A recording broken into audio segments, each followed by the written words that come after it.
Sosok Catlin Yavaine dicoret dari seleksi paskibraka nasional, posisinya diganti siswi lain.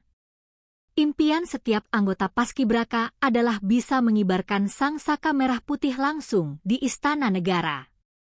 Namun, bagi Catlin Yavaine Lesmana, siswi asal SMA swasta cerdas bangsa Makassar, impian itu mendadak buyar dan berubah menjadi polemik nasional yang memicu kontroversi hangat di Sulawesi Selatan.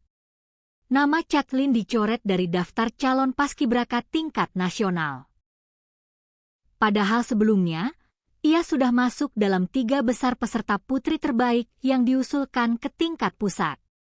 Kejanggalan mencuat ketika hasil akhir diumumkan. Nama Catlin lenyap dan posisinya justru digantikan oleh siswi lain asal Kabupaten Jeneponto. Keputusan mendadak ini pun memantik reaksi keras dari Duta Pancasila Paskibraka Indonesia atau DPPI Kota Makassar, serta Purna Paskibraka Indonesia, PPI Makassar. Ketua PPI Makassar, Muhammad Fahmi, menjadi salah satu pihak yang paling vokal mempertanyakan mekanisme penilaian tim seleksi provinsi. Berdasarkan data perankingan yang dihimpun, kemampuan Catlin dinilai nyaris sempurna. Nilainya hampir menyentuh angka 100, sebuah pencapaian yang secara objektif mengamankan posisinya. Namun ironisnya, saat pengusulan 3 besar, posisinya merosot dan posisinya digantikan oleh peserta yang bahkan tidak masuk dalam 10 besar awal. Fahmi juga menyoroti indikator penilaian yang dianggap tidak masuk akal. Muncul informasi bahwa kemampuan berbahasa daerah ikut menjadi parameter penentu kelolosan. Padahal, Catlin dikenal menguasai bahasa Inggris dan Mandarin dengan sangat baik. Fahmi mempertanyakan urgensi bahasa daerah dalam seleksi nasional, mengingat di tingkat pusat pun aturan baris berbaris menggunakan bahasa Indonesia resmi, bukan bahasa daerah. Kritik tajam tidak berhenti di situ. Ketua Pelaksana DPPI Kota Makassar, Yusuf Bahtiar Mapiara, blak-blakan mengungkit sejumlah kejanggalan sistematis selama proses seleksi berlangsung pada Mei 2026. Yusuf menegaskan bahwa proses seleksi di Sulawesi Selatan berjalan jauh dari kata transparan.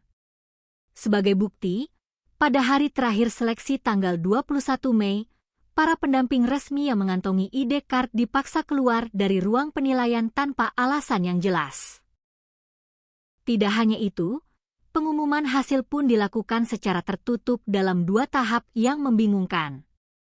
Kejanggalan makin menebal pada tes kepribadian yang memegang bobot sangat besar, yakni 40% dari total pemeringkatan.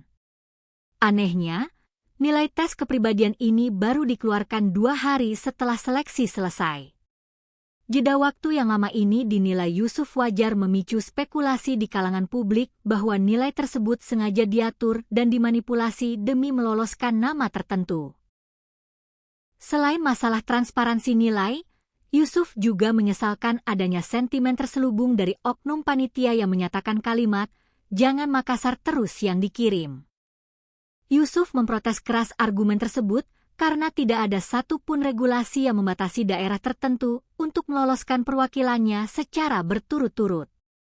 Seleksi seharusnya murni menilai kualitas individu, bukan menerapkan sistem kuota atau giliran antar kabupaten secara tidak resmi.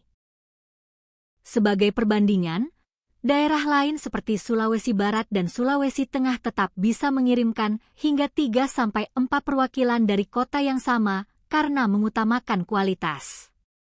Meskipun langkahnya menuju Istana Negara terhenti akibat keputusan kontroversial ini, Catlin Yavaine dipastikan akan tetap bertugas sebagai anggota Paskibraka, namun turun di tingkat Provinsi Sulawesi Selatan. Kasus ini menjadi evaluasi besar bagi panitia seleksi Paskibraka di masa depan.